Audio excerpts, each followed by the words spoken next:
Welcome to Charlotte's Wandering Web with your adventurous guide to the good times, Charlotte Tweed. Each week, Charlotte takes you on the journey of a lifetime to a delightful Caribbean locale where the sun never sets on your good life at a great price. And now with her muy amigo, Carib Carter, here's your host, Charlotte Tweed. Hello. This is Carib Carter, and welcome to Charlotte's Wandering Web. Charlotte, as you know, is in Mexico, but we have a surprise for you because we're not going to talk about Mexico today. Charlotte is going to talk about someplace else that you are going to love. Charlotte, welcome. How are you? I'm great, Carter. How are you? I'm well, but you are in Mexico, I can tell. Yes, I'm still in Mexico. We'll be Beautiful. here. Well, we're here for a while, but we are going to a new location in October. So I wanted to share that with our viewers today. Now you're actually going to move? We're not going to move, but we will be in a new location for probably about 3 months. Very, very nice. Okay. And everybody's waiting, saying, okay, come on, Carter. Where are you going to be? Where are you heading? We are going to be in the Azores. Oh, folks, Azores, let's put it, it's right off the coast of Portugal. It's part of Portugal. Is it 3 islands, the Azore Islands? There's more than one. I don't know the number exactly. I'm fairly new to the Azores, so I've been doing a little research on it myself. I'm more familiar with mainland Portugal. But yes, it's off the coast of Portugal. They're known as the Portuguese island. It's an archipelago. So we'll be staying on the main island called São Miguel. Yes, San Miguel. Gorgeous island. I'm excited. We love Europe. In 2018, we spent close to 4 months in Europe, as long as we could be there with the Schengen visa rules and that type of thing. And honestly, if it wasn't on the other side of the planet, Europe is where I would be. It's fantastic. Now, it is. We did a show with Mike and Joel, from the Azores, because, and I guess that's one of the reasons you're going there, they are building a gorgeous residential resort community in the Azores on the San Miguel Island, right? They are. And what they have acquired is a 17th century villa. So it was built in 1687. And as they transition from the ownership that's there currently, there's a delightful German couple there that has been running it for, I believe, over 20 years. They've been running this property as a B&B. Yeah. So as it transitions and that couple finishes their management of the property, they would like me and my husband to watch over the property in that time. So that's why we'll be there for about 3 months. Fantastic. I think their names are like Lightenfeld or something. Wonderful couple. We interviewed them. We did a group interview with Joel and Mike and the Lightenfelds. They were wonderful. They were wonderful people. Yes, so I watched that interview. So they have had the place for, like, as you say, 20 years or so. But you're going to go over and you and your husband, you and Daryl are going to manage the bed and breakfast? We're not managing the bed and breakfast. It's the transition period. So really, we're going to be like house sitting. Very nice. So we'll be the presence on the property. ECI is going to be recruiting a new couple to manage the B&B. So there will be more information coming out on that very soon. So stay tuned to that. And yeah, so we'll be there to take care of it. And what they're hoping to do, or they're planning, I don't want to say anything for sure. Everything's still in the transition periods right now. But over the slow season, which is when we'll be there, because normally I guess the resort or the B&B, it's not a resort, the B&B close at the end of October. So October 31st is when Gerd and Gabriella will be done. So then through the winter, they usually don't rent it out. But what the plans are going to be is that people rent out the entire villa, which has 10 rooms, for events during the off season. So that's what they're going to intend on doing possibly this year. That's just wonderful. That's wonderful. And the Azores, particularly the island you're going to, it's like a spring all year round, if I'm not mistaken, right? It is. It's the perfect climate for me. Perfect climate for me. I love the cooler weather. I have people ask me, how do you handle where you are with no air conditioning? But it's not as hot here in Ahihi because we're at a higher elevation. So it's Right. cooler. It's more, April and May is very hot, but it's cooler temperatures than it is on the coasts of Mexico. And same thing with the Azores. In the winter, it's between 50 and 70 Fahrenheit, which is about 10 to 21 Celsius. That's that's still short weather for us. Oh We'll yeah. still be Yeah. shorts and sleeveless. And then in the summer, it's between 60 and 80. So Fahrenheit. So that's around 16 to 27 Celsius in the summer. And that's just glorious. It's just beautiful. And the country is gorgeous. I mean, the island is gorgeous. It is simply, you know, I looked it up and started it's looking at the pictures of it, and it's like there's no direction you can go in that's not just absolutely picturesque. I know It, how Mike often describes it is if Hawaii and Ireland got together and had a baby, it would be the Azores. And I and haven't been to Hawaii or Ireland, so it's new for me. it's Yeah. fantastic. And when we when we interviewed the Lightenfelds, I'm getting the name wrong, but it's something very near to that. I think it's something very near to that. But I when want to we say interviewed them, Hofleitner, something, yeah, but something, it's one of those close. Germanic name, okay, So the when when we were talking to them, she said that medical care is going back to last week's show. The Charlotte's Wandering Web, when we talked with Tracy Mhm. about the incredible medical care in Latin America, Central South. The medical care, she said, in the Azores also is exceptionally good, and she said it's nearly free. Yes, I haven't looked in depth into the medical care, but I know, like, from people that live there, they have very good things to say about it and have had very good experiences. And the other thing that I think is very good for our listeners about Portugal is the safety rating. It's rated the sixth safest country in the world. Oh yeah, We yeah. know, a lot of people, they have a paradigm about Central America, about Mexico, and no matter what anybody says It's otherwise, unbelievable. they can't get over that it is actually safe. Sorry, there's Yeah, construction in the background. They can't believe it they because they've can't get heard by it. years and Yeah. years and years that it's dangerous. So Portugal is a fantastic option for people looking for that plan B because Yes. it's one of the safest countries in the world with You know why I friendly think that people. is? You know why I think that is, Charlotte?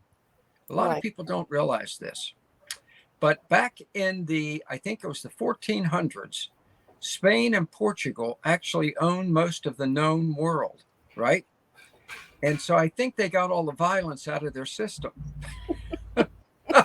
Well, and it's Five, just an interesting 600 years ago, interesting fact. I mean, if you look at a world map, Portugal right? is right in the middle. It's right in the Really? middle because they were the discoverers. They were the ones who went out and discovered. So everything was mapped from Portugal, right? And Okay, yeah, very good. I like it.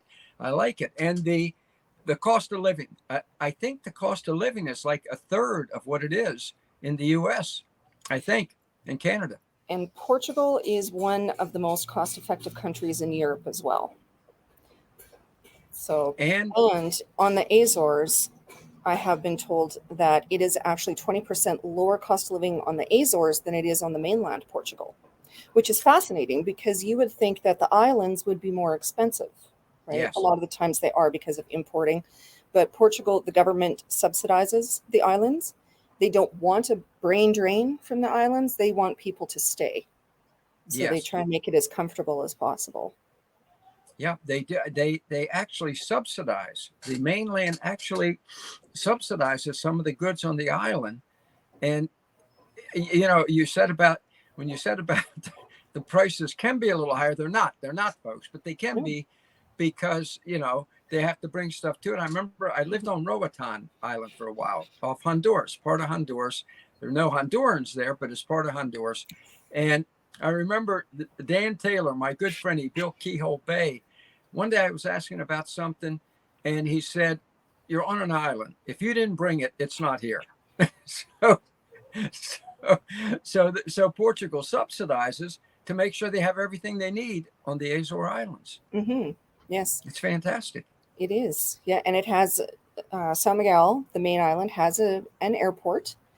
And interesting too, I heard from friends of ours. He's a World War history buff. That the Allies used the Azores as a base in World War II. Really, Yeah, to stage their invasion of Europe, I guess, right? Obviously, not yeah, Japan. yeah. Yeah, yeah. So And let's keep in mind, it is only a 4-hour flight from Boston or Newark, right? Yeah. so So which makes it attractive for me because, like I said, we love Europe, but it's on the other side of the planet. You think, oh, well, by the time you get to Europe, it's pretty much you lose a whole day. But like you said, it's a 4 to 5 hour flight, and they also fly direct from Montreal and Toronto. oh, really? Yeah, How long do you think? What, a little longer it'd be a flight? little bit longer because it's further north, but not that much. Maybe an hour or two. So If I were living in Newark, I would catch the first plane out to the Azores. well, I you mean, can that's come like visit going me from while I'm hell to there. heaven. Come visit me while I'm there. What'd you say? I said, come visit me while I'm there. I am because well, no, when are you going? When are you going, folks? You can go visit her. So when are you going to be there? It should be, we haven't booked our flight out, but it'll be around October 15th until January 31st because we're going to be there for them to fill in until they find new people to take over. And interesting enough, too, because of the 90-day Schengen zone, we're going to have to leave the Azores for a little break there, which is fine because that'll give us a chance to go to the UK. I have a friend in the UK. I can maybe go visit her and then come back. So we can take in a few more countries on the other side of the planet too while I'm there. Well, I think I see Gary just put up they have pineapples in greenhouses. So, Yeah, so so you're gonna have everything, folks. and You know, they grow tea. There are it's what? tea plantations on the Azores as well. What kind of Tea, plantations? tea, like the drink tea. Oh, tea drink. Very nice. Very Yeah. nice. Well, we may see you because we're planning an offshore club conference there on the Azores at the new residential resort community. Mhm. I don't know whether it's going to be January, February. Now, it's only limited to about 25 people. So, folks, when I let you know, get in your reservation early. And hopefully we'll do it in January so they can meet you and Daryl. Yeah, that'd That's be awesome. that's And fantastic. that's what the hope is. Like I said, during the off season, that people will rent it for a venue for your conference. It's small, like I said, 10 bedrooms. There's a chapel on site, was the original building, and there's a garden house that has 4 bedrooms in it. So I mean, it's perfect for private events. You want to go to the Azores, take your family to the Azores for Christmas, rent the whole villa, or like what you're doing. You want to have a conference for the offshore members, rent the whole villa. It's fantastic. Mhm. Now, what about, have you done any research into the food? I don't know why. I think I did what happened was I did a YouTube search and watched like a half an hour video, and the guy was doing like a restaurant tour, and the food looked fantastic. I mean, it was just Yeah. made you salivate. Oh, Have you done? my favorite food is Greek food. I love Mediterranean cuisine. So I haven't, Portugal, I know, is very famous for fish. Sardines, I believe, are very, very popular in Portugal. Cheeses, the cured meats, the type of food that I absolutely love. And That's they have the farms on the Azores as well, where you can get the cheeses. And yeah, I'm excited to go and taste the food. it's just absolutely. I'm thrilled. I Hmm. am thrilled. Now, you'll still have your place in Mexico, right? I mean, We will because we signed a lease. So, but that's okay because we'll be house sitting, so it'll all work out fine. Um, it'll Our home will be here when we get back. So what's nice is we don't have to take all 5 of our suitcases and pack absolutely everything and go. We'll keep this place, and we checked with the owners to make sure they're aware and they're all fine with it. And they said they'll pay our electricity bill when we're gone, and we can pay them back. Oh, good. So yeah, so it'll all work out just fine. That We is checked with just, immigration to make sure, does this affect our temporary residency in Mexico? yeah, And I was just going to ask that. our immigration lawyer said no. He said you can come and go as you please for as long as you want, as long as you are back a month before it expires. And that's 4 years from now. Oh, so you're going to be back in plenty of time. Yeah, yeah. Absolutely fantastic. Have you, now some of your relatives were getting ready to come and visit you in Mexico, weren't they, last time we talked? We're hoping they can get here. The plan is to come before we leave in October. Because everybody doesn't like to leave Canada when it's warm in the summer, because you actually get 2 months of nice weather, right? Right. So well, maybe we'll come in October, November. Well, maybe you want to come a little sooner because we're going to be leaving. So It is just amazing. How many countries have you lived in? I guess when you say what would you term live? Like how long would you say I time? think living is anywhere that you have been more than a month. To me, you have lived there. More than a month, then that More would than a month. Mexico, Nicaragua, Belize, the United States, because we've spent a lot of time in the States. And the countries we were in Europe, it was just under a month that we spent in each country. Like we spent a month in Italy, we spent a month in Belgium, we spent a month in Germany. So Wow. You really are a wanderer. yeah. The name of the show is perfect. You are Charlotte's Wandering Web, and you just wander everywhere.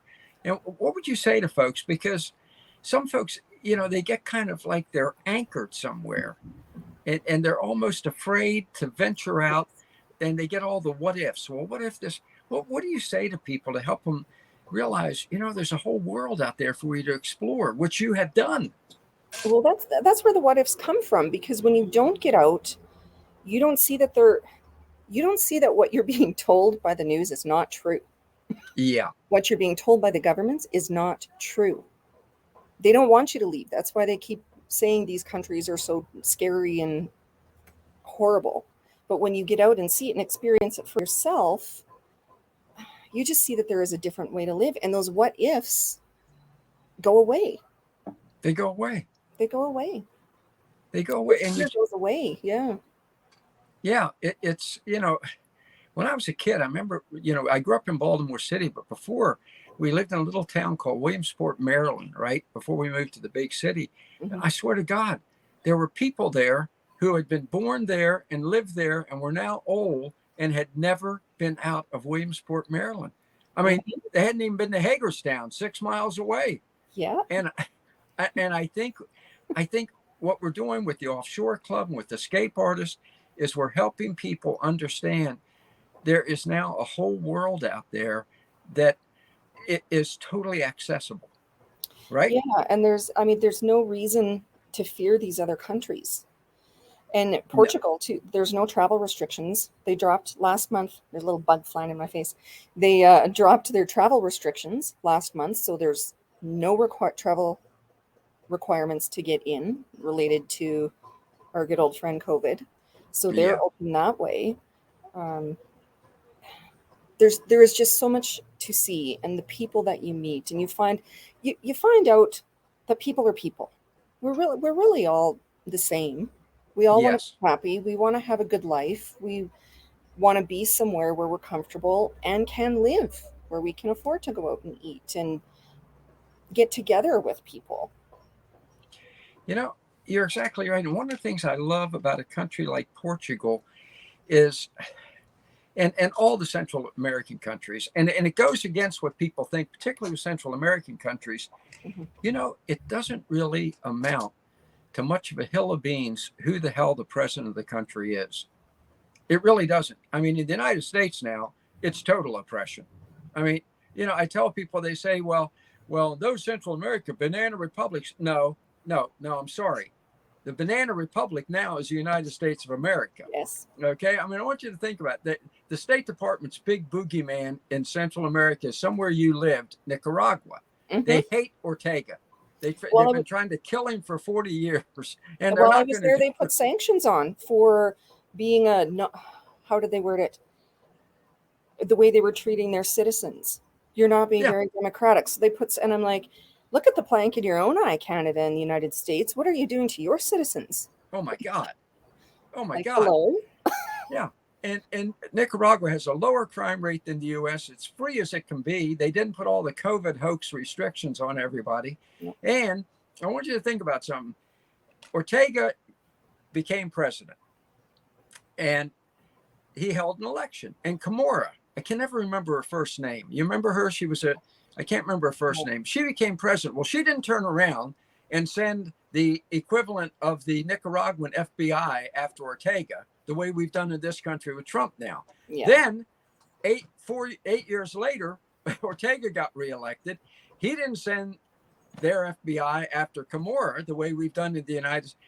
It is freer in those countries now. You're safer. Yeah, well, and We are the banana republic without bananas. exactly. And that's where the sanctions came in, because it was the election. And we were in Nicaragua when the election was on, and people are like, oh, there's going to be rioting in the streets. There's going to be this if, these certain results happens. Nothing happened. And the Nicaraguans could have absolutely cared less. Yeah. They could have cared less. They're like, oh, we know what's going to happen, and this will be the result. They just, it wasn't a big deal to them, but it was a big deal to the rest of the world. Yeah. We have to quit telling other countries, how to live and run their countries. Exactly. And these countries down there, they run perfectly well and they have very nice lives. And the Azores, I have a feeling the Azores probably, I mentioned Roatan, and you know what? It's I think, see if you agree with this, because you've traveled a lot more than me. A couple of weeks ago on a Coffee with Carib Carter, every week I have $1,000 listing Caribbean. And I tell people about a property that I think they might want to take a look at. We don't make any money off of it, but I find a great bargain price property. And sometimes it's one of the, ECI properties like Grand Pacific or Grand Bay, whatever. But I recommended a property on Margarita Island, right? And I got those people said, do you understand that's Venezuela? I said, well, yes, I do. But I see if you agree with me. Islands have a separate identity than the country most of the time. What do you think? I mean, you're the traveler, you're the wanderer. I would agree. Even with Belize, I would say that. And Ambergris Caye is very close to the mainland. Right. But it is very different than the mainland. It's completely different. Even Belizeans say it's completely different. It's completely different. Yeah. Yeah. So we are looking for it. Well, we're still going to be with you in Mexico now for another, what is that, month? 2 months. What are we, August? Yeah, 2 months. 2 months. So we're hoping to get to a few more locations here. Friends of ours booked the luxury bus. Remember how I told you that there's the luxury buses in Mexico, have a very good reputation, and they had a fantastic time. They went to Guanajuato, I believe is what it was. So I'm excited to hear what their experience was, and I want to book one of those luxury buses and take it to a city somewhere. All right, so we're going to be coming to people still from Mexico for another 2 months. Then we're heading to the Azores together. Well, 3 months, yeah. And I'm excited. I'm really excited. Yeah, it's a great option for our viewers and our readers. Yeah. And Portugal has, I just did an article about it. They have one of the top, most powerful passports in the world as well. So it's a great option for a plan B, for citizenship by investment as well. It's great. All right. This is very exciting. Thank you for the good news. This is wonderful as usual. And it is delightful as usual.